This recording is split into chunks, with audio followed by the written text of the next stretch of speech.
think being ADHD autistic affected your sex life? I mean, I know it's hard to say for certain. From a very early age, I developed an obsessive compulsion to self-stimulate myself, if you know what I mean. Anytime I got stressed, it became kind of a stim and a way for me to dissociate, and that was really disturbing to my mom, and that's kind of like how I learned shame for the first time.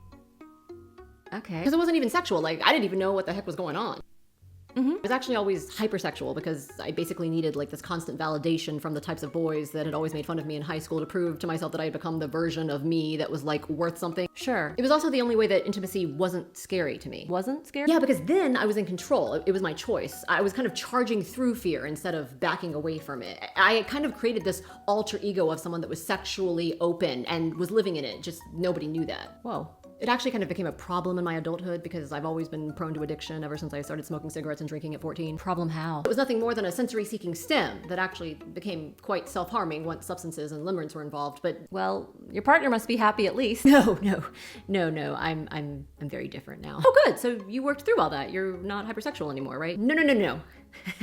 It scares me. What do you mean? Yeah, so another thing is that I got sober a couple years ago, not because I wanted to, but I never realized that there was so much eye contact during sex. So the eye contact bothers you? And the smells. The smells? And the texture. Huh? There's like a little uneven part of their lip that's chapped, you know, I can feel that. You don't think alcohol was why you were the way you were, not necessarily being ADHD or autistic? No, I mean, I'm sure it made it easier, but I had plenty of friends that were alcoholics just like me, and they weren't dealing with their need to stim via chemsex with random people they had developed limerence for. Anyway, I find intimacy very difficult now. But what about it, like now, do you find so difficult? I don't know, it's just that I can't stop thinking, like, you know, what shape am I making right now? Am I too concave? Do I need to be more convex to be, you know, more feminine? Like, and also, like, what does my face look like right now? And I also think that I have so many body dysmorphic issues and such a poor self-image that I'm so repulsed by myself that I then lose respect for the person that's attracted to me because I'm like, why? Okay. It's kind of ironic about this entire thing is, despite everything I just said, I actually discovered in this past year that I might be like into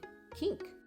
Oh yeah? Yeah, because I had this moment with my partner where, you know, I was like trying to get all frisky and everything, and I realized that if I could only just put like a bag over my head so he didn't have to see my face and I didn't have to worry about my facial expressions, then that would probably let me get more into it. Cool. It's annoying because sex is supposed to be about how much you love your partner, and it's way more about how much I hate myself. So I guess as long as you are in a place where you're feeling good about yourself, you know, right? Not necessarily, because I was feeling pretty good about myself whenever I had those manic episodes in LA that led to a lot of sexually promiscuous activity. But you enjoy it then? Yes, but it feels like a totally different thing then. What does it feel like? Like you're a god harnessing the powers of the universe to bestow your blessings upon a mere mortal. Complicated, it's just like a